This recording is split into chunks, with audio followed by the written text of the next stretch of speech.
This is the new 2025 Harley-Davidson Breakout, and I can honestly say it's the best motorcycle I've ever ridden. And I'm going to tell you why in this video.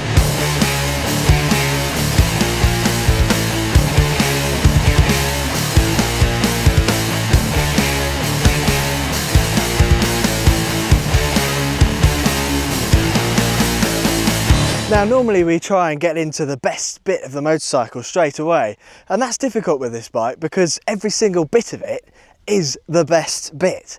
And this is the first time I've really ridden a Breakout properly. I've only ever ridden one for like 10 minutes before, and I've given it a proper ride with this bike, and I absolutely love it. And I'm glad that this is the one that I've ridden properly, because this new version of the Breakout with the 117 and all the sort of little details that they've improved has just made this bike literally perfect. I don't think you could make the Breakout any better than they have with this model. To me, this is the pinnacle of a cruiser motorcycle.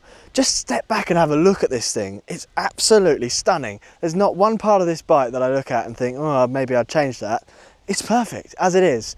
So I'd find it very hard to customize this bike in this form because it's so perfect as it comes out of the box. The only thing I would change is of course the exhaust, which on this one is a very good looking over and under sort of shotgun style exhaust. Beautiful chrome, it's stunning. But of course with all the regulations it doesn't sound like a proper Harley. And I know what exhaust I would put on this bike to just open it up, and unbelievable sound you can get out of these things. They're the best sounding bikes on earth.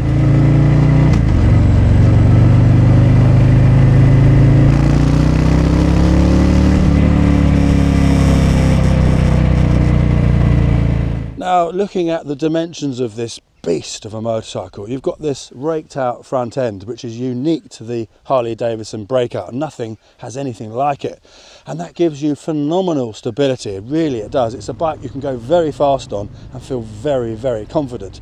But also in the twisties it's pretty good as well, surprisingly, because I purposely took it to a country lane today, a little windy lane, and I really went for it to see how it is on the back roads.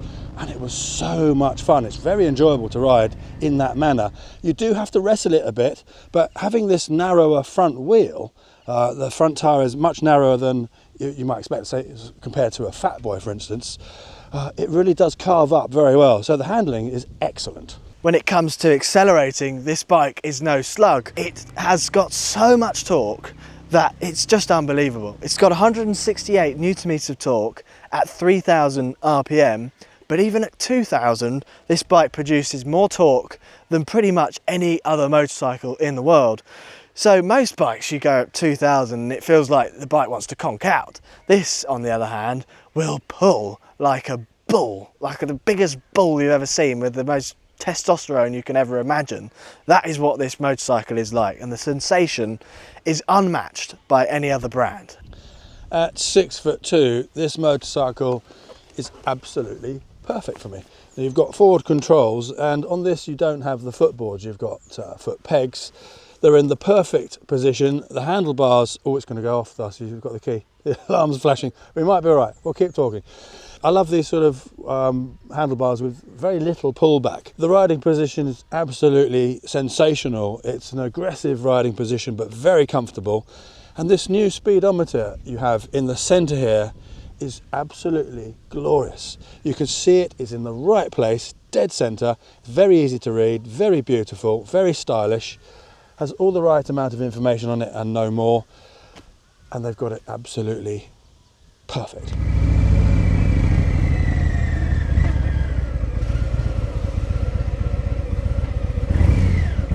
I love this seat on the Breakout. Now on the Fat Boy I found that the pillion pad was pushing me 2 inches too far forwards. Darcy didn't find that, he was fine.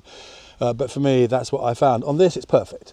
And it comes up high enough to reassure you, because if you do open the throttle, you could easily scoot off the back. It's that torquey. And when you're looking forward, apart from this beautiful analog dial, which I mentioned a minute ago, this lovely chrome handlebars and mount, and the front of the forks here, you can see in the corner of your eye, and this beautiful headlight. As you're looking forward, the bike looks beautiful underneath you, and that's really important. Not only does this engine perform fantastically, it's stunning to look at, isn't it? It's so beautiful with all this chrome. This year they've moved the sort of rear suspension adjuster from the side to under the seat, so it's hidden. The suspension quality is fantastic. The ride quality is perfect. You can go over bumpy roads and hardly notice it. The seat's ever so comfortable. So it's just a dream to ride this bike. The gearbox is the traditional beautiful Harley gearbox. I love it. I just love the way it feels. It's really, really engaging. And I think Harley-Davidson gearboxes are the most engaging gearbox on a modern motorcycle of any kind. It's just absolutely fantastic. This bike, as with all the other Softails this year, has got 3 modes, which are rain, road and sport. And as we said before, they should change the name of the sport mode. But in sport mode, this bike is truly opened up. You get everything from this motorcycle, and it's got so much. And you notice a massive difference between that and the rain mode. It really does dull everything down, which is nice to know, because with a motorcycle that's this torquey, you do not want to unleash all of that torque on a wet, damp, greasy road. So to have that peace of mind is fantastic. But also, if you're riding around town and doing some slow speed stuff, I find that putting it in rain mode is the best thing to do around town, because it just makes the bike so much easier to control. It's not going to suddenly snap your neck off, so it makes it a more docile creature. Now, when you're choosing a motorcycle, for us it's very important that you choose a bike that you want to drool over, because it's so good looking. I could just spend hours looking at this motorcycle, and that's an important factor. Of course, the engine is fantastic, the performance is fantastic, it handles so nicely, it's so engaging, it is unbelievable. Now, we had the new Harley-Davidson Softail Street Bob 117 a few weeks ago, and we both absolutely adored it. Then we had the Fat Boy, and we thought, wow, this is pretty cool too. So we adored that as well. And between the two of those, we kind of, some parts of one and some parts of the other. So that's kind of difficult. But today I got into this, well, not today, we had it a week. And I can tell you, this is the one for me. This is the Harley-Davidson that I would choose if I was going to get myself a second motorcycle to go with my Royal Enfield Bullet 500, which is a very characterful but not particularly fast motorbike, but the perfect backlane motorcycle for places like we are now.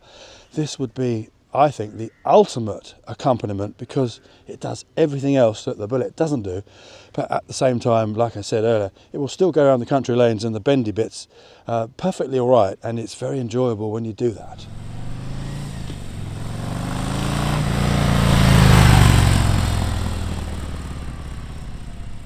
Now, earlier in the video, I said I wouldn't change anything about this bike, but having had a think about it, I think I would change the front mudguard to a slightly bigger one, and if there is one with a nice sort of sweep out at the bottom, like a sort of tail, I think that would really suit this bike.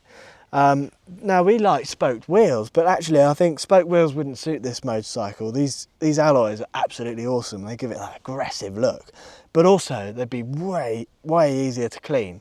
These look like they'd be so easy to clean, so that would be very convenient to have. So spoke wheels are a bit of a pain in the backside to clean. The switch gear, we've said before, a little bit too big, but I wouldn't bother changing it. You know, it's too much of a faff. And this bike from the rear has got one of the widest tyres on a production motorcycle, but the UK number plate is wider. That's just ridiculous, isn't it? So you have to have the number plate on the back of a motorcycle in this country that's as big as this number plate that you have to have on a bus. It's the same size.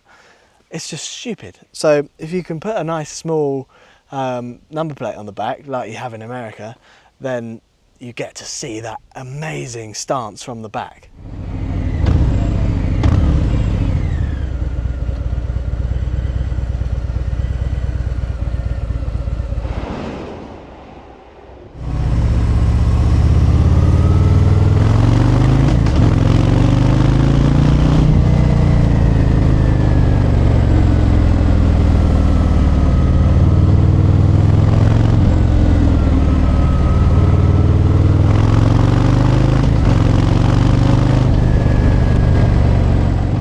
a motorcycle like this is very classy, but also classless. Now you could turn up at a beautiful stately home on this and you'd look absolutely in place, or you could turn up at a roadside cafe with a few mates and have a cup of tea and a burger and you wouldn't be out of place there either. So it's one of these bikes that will go anywhere and do anything and fit right in and look the part. If you're new to the channel, make sure you hit subscribe if you like motorcycle content, whether it's travel.